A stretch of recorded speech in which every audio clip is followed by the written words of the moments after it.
This day in sports history. This episode is brought to you by Sterling Roastery. For several months you've heard me talking about the great products and scents offered by the Sterling Soap Company. And while there may not seem to be any correlation between soap and coffee, what is similar is the same care and attention to detail in delivering great products to their customers. Sterling Roastery will ship great-tasting beans or ground coffee, for whatever coffee-making process you prefer, right to your door. I gave their breakfast blend a try recently, and I can tell you, it was a great way to get my day kick-started with this smooth, medium blend. And just like their soaps, they have a variety to choose from. Give Sterling Roastery a try at sterlingsoap.com.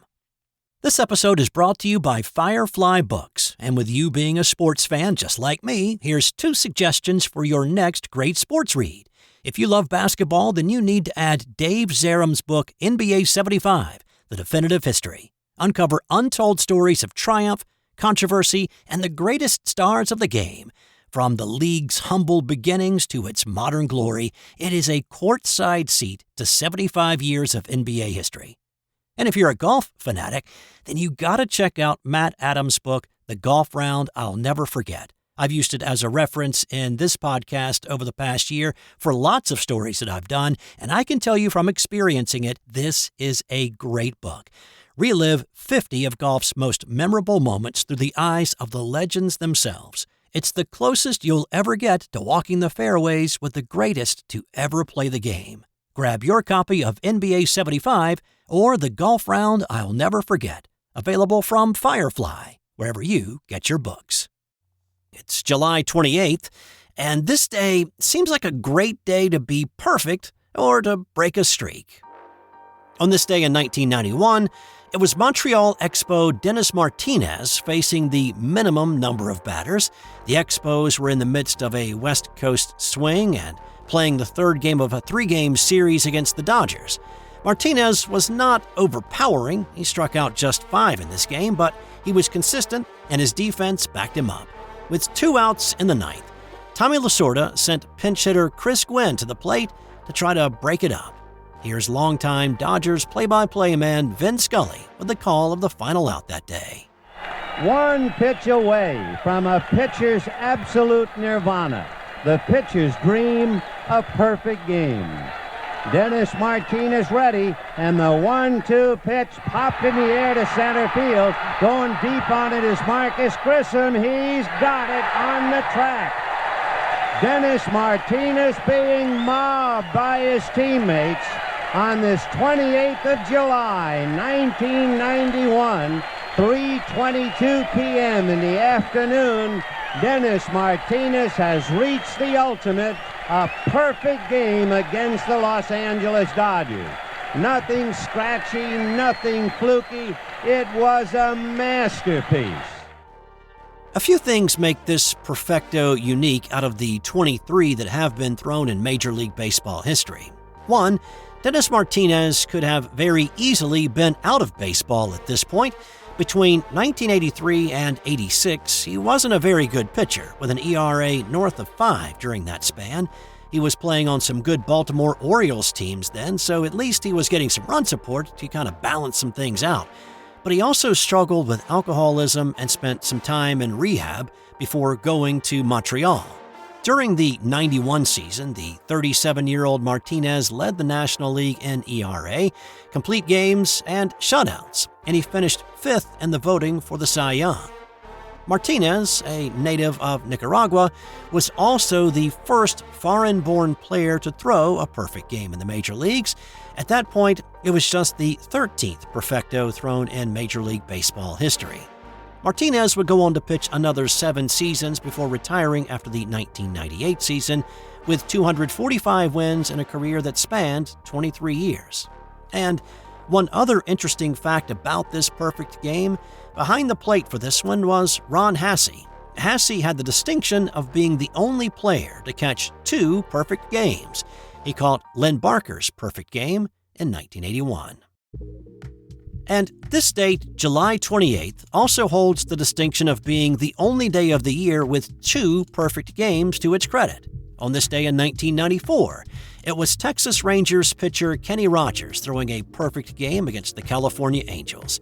Rogers struck out 8 and became the first American League left-hander to throw a perfect game.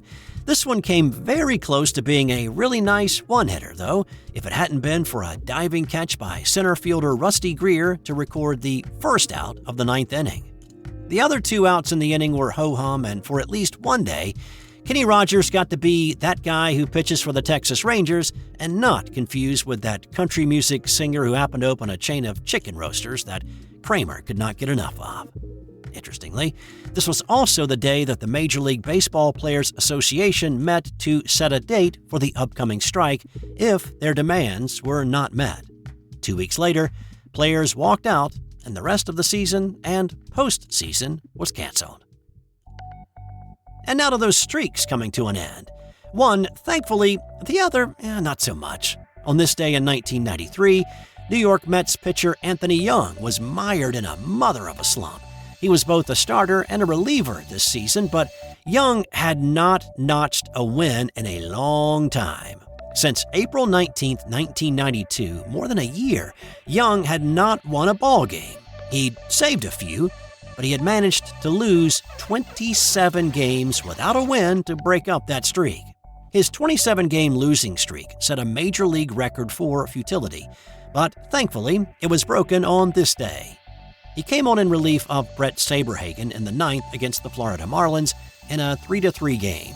He gave up 2 hits and an unearned run, and the Marlins led 4-3 heading to the bottom of the 9th. If his teammates could not muster a couple of runs, the streak would grow to 28. But they did. Ryan Thompson's RBI single tied it at 4, and then Eddie Murray hit a gapper to score Thompson to give the Mets the 5-4 win, but, more importantly, give Young his first win in 16 months. After the game, Young said, "The guys treated it like I'd won a World Series game for them." Unfortunately for Young, things did not really turn around for him. This was his only win of the season, while losing another 3. His streak of 27 losses had eclipsed the old mark of 23, set by Cliff Curtis of the Boston Braves back in 1910 and 1911. In 1989, it was the end of another major league record that still stands. Vince Coleman was the Jesse James of base stealers. He was in the midst of leading the National League in steals for 6 consecutive years, and he had stolen a major league record 50 consecutive bases. But just like Jesse James and Bonnie and Clyde and Frank Abagnale, at some point, you're going to get caught. And so it was for Coleman in this game. He'd singled off Montreal starter Pascual Perez in the 4th inning. Once he'd reached first, it was never a question of if he would go, but when. When Perez delivered to the plate, he took off, but Expos catcher Nelson Santavina threw a perfect strike down to second base, nabbing Coleman for the first time that season. He'd been a perfect 44 of 44 in attempts so far in this year, and he'd not been caught stealing since September 11, 1988. No worries. He started another streak later in the game when he stole third base. And one of the old adages that you sometimes hear at golf tournaments is, you can't win a tournament on the first day, but you sure can lose it. Well, that sort of got flipped on its head on this day in 2006, when 46-year-old Corey Pavin came out of the blocks firing at pins at the U.S. Bank Championship in Milwaukee. He finished off the front 9 in 26 strokes, breaking the old PGA mark of 27 set by Mike Suchak in 1951, and then it was equaled 3 other times. Pavin would close out his day with a 61 and on top of the leaderboard. He'd keep the good times going the rest of the way, shooting 64, 68, and 67 to win by a couple of shots over Jerry Kelly. It was Pavin's 15th and his final PGA tournament win. And on this day in 1958, it was a brief thaw in the Cold War. The Soviet Union and the United States got together for a 2-day dual track meet in Moscow. Points were kept for both men's and women's events, and an agreement had been made that the points would not be combined, but of course they were.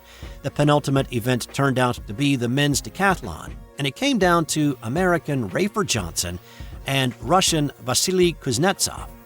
Johnson had come into the event with the title of World's Greatest Athlete, but Kuznetsov had put up a total 20 points higher than Johnson's previous world record mark. The crowd was definitely pro-Russian and behind Kuznetsov, but when Johnson completed the final event and posted a total of 8,302 points to better Kuznetsov's recent mark, the Russian crowd not only showed their appreciation for the American, but mobbed him on the track in a true show of humanity. It was an unusual moment between the frosty countries and makes one wonder what it would take to get back to a point like that. And time now for today's That's Got Nothing to Do with Sports fun fact. During the 1940s into the early 70s, Ivy League schools and the Seven Sisters schools of the Northeast forced freshmen, both men and women, to pose for nude pictures under the pretense to study posture and health, such as how rickets developed. Now, it is understandable that the experience was traumatic, especially for the young women. Sylvia Plath wrote about the embarrassing experience in a letter to her mother, and also it found its way into her work, The Bell Jar. Filmmaker Nora Ephron talked about how upset she was for not objecting to the photo shoot.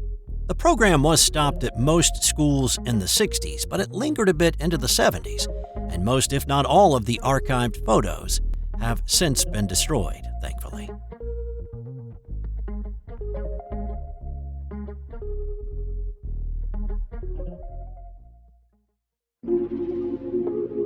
This has been an original Thrive Suite production.